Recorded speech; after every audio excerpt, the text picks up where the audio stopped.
Hi, this is Matt from tracymatt.co.uk, and here I have the Samsung i900 Omnia, which we're just going to do a quick unbox before we have a little look at the interface, and then we'll go on to do a full written review. Pretty standard box inside, which opens up. See the Omnia itself right on top, which is a little larger than I expected it to be. We'll look at that in a bit more detail in just a second. I want to have a look at what else we have in the box. Underneath we have CD-ROM, which is a getting started disc, contains active sync, and there's a Samsung Fun Club and warranty card inside. There's an inline microphone and headphone adapter there, because the Omnia has this proprietary connector for its headphones. So there is this adapter, allows you to plug in an ordinary 3.5mm jack for standard headphones, and this inline microphone with push button. There is a clip on there and volume control. Quite a nice addition, glad to see that in there. We have the headphones that come with the i900, which are in-ear style, earbud style, which they practically poke your brain because they are quite pointy there. They are standard 3.5mm jack there, as I mentioned. And there are also a set of different sized earbuds so that you can customise them. There is a connector, USB to that proprietary connector used for sync and charge. There is a battery, which is the only one supplied, which I suppose is both good and bad depending on how you look at it. It's good because it suggests that they are confident that the battery life is good enough to only supply one battery. I suppose it's bad in that it's sometimes useful to have that additional battery on standby. There is this bizarre stylus which we've seen on other devices in the past, which looks like, I don't know, lipstick or mascara or something. So it doesn't actually house the stylus, it is on this rather bizarre looking phone charm. I guess if you're a lady, then that might be a bit more acceptable than if you're a guy. So we'll have a look at that in a second. And finally there is the charger. Again, as I say, there is that proprietary connector for the charger there. That's about all that's in the box, nothing underneath. So let's have a look at the Omnia itself. And I'll just pull off the plastic cover on the front.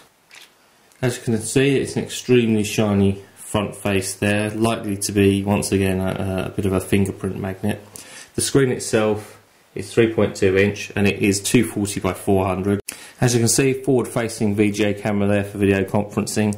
Underneath there's just a couple of simple buttons. There's the phone keys for send and end phone keys, and this push button in the centre, which also I believe acts as a sort of a touch sensitive navigation. We'll sort of talk about that a bit more in the review and confirm that. On this side then you've got a dedicated camera button, and then a volume control rocker up and down the side. There's a menu button on the top.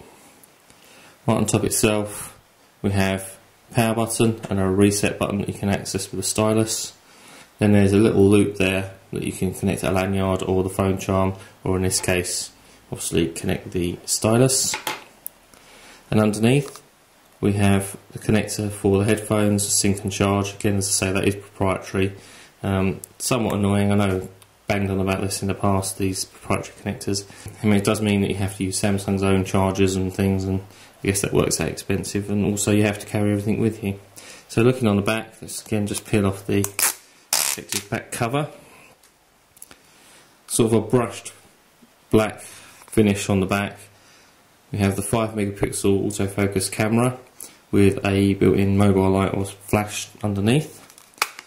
Back cover pops off just like this, and the battery goes in like that. The micro SD card slot is just here, and the SIM card slot just here. And then the cover pops back on just as so. And we'll just power up. We're waiting for that to boot up. Just talk about the rest of the specification. There is a built-in GPS, so you can use this for sat-nav. You can see there's pretty much, there's virtually no keys on the front, so everything is basically touchscreen. It is Windows Mobile 6.1 Professional. This particular model has 8 gig of built-in storage. There is a 16 gig model available. There's quite a lot of discussion about this at the moment. Samsung giving out a bit of different information depending on who you are and who you ask. We've been told that the 16 gig models are for networks only, so you'll only get those on the likes of O2 and Orange, whereas the 8 gig version is the SIM-free version that you can buy from, say, Clove, for example, in this case. RAM on this model is 128 meg, so not too bad. As I say, it's a 3.2 inch 240 by 400 display, quad band, and it supports GPRS, Edge, 3G and HSDPA. The micro SD card slot is SDHC compatible, so you can put in up to 32 gig of micro SD cards. Bluetooth 2.0 with EDR, has wireless LAN 802.11b and G. Built-in FM radio with RDS support. Obviously there are going to be the inevitable comparisons between the Omnia here and the iPhone, so let's just look at the two side by side. You'd guess you could be forgiven for thinking that they are from the same manufacturer here. They are quite similar, to be honest with you. Both very shiny, both of a similar size. The iPhone is a little thinner, although a little wider, and they're very similar in length there. The iPhone in my hand feels a little bit heavier. Again, I'll confirm the actual weight comparisons, but say the Omnia does feel that bit lighter.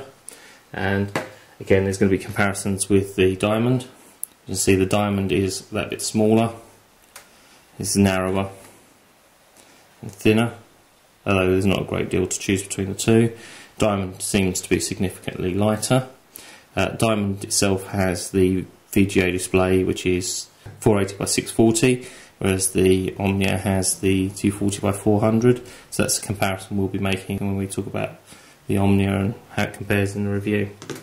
So let's move to somewhere a bit darker so that we can show you the interface. Okay, so move somewhere a bit darker so that you can actually see the display a little bit better. This is the standard home screen. So this bar is actually scrollable down the side, and this sidebar can be turned on and off. And so the way it works is you've got your items down the side here on this bar that's scrollable, and if we want to use an item, we simply drag it to the main screen, and we can go through and pick a different backdrop, and then once we finish with that tool we can just drop it back in the sidebar. We can add in clock, turn off the sidebar, so we've got a clock on the main screen, or we can add a digital clock. So it's drag and drop and kind of works similar to the way you expect Windows to work on a PC with its widgets. And we can use Comm Manager and turn wireless on and off. We go to Start menu, and that control at the bottom is touch sensitive, so it works similar to the controls on the Samsung i900, and it works for scrolling through. And I can go into programs there, see a list of all the programs displayed on the screen. So there are some customized icons. We've got Google there, we've got the FM radio, digital frame, which is, I guess, is some sort of picture viewer, Google Maps pre-installed, podcasts, RSS reader, smart convert, streaming media, TV out viewer, task manager. There's lots of different things there which we can talk about a bit later on. We'll discuss them a bit more in the review. Change the themes, system menu, got a hard reset, the finger mouse controls, backlight controls, TV out controls, and connections. Got settings for HSDPA, operator settings, GPRS authentication, and so on. There's lots actually on there which we're going to have to spend a bit more time looking at. There's even one here which is the media controls, so you can actually use the media controls on screen. So we could actually set that up so that we want that there, and we want our phone book here, and we want calendar here. We can turn all that off. We can move these around and set up our home screen using drag and drop. So quite a nice idea. Going to take a little while for us to get through this review because there's a lot of custom stuff here that we need to talk about, but we'll be doing that over the next week or so, and the review will be online soon.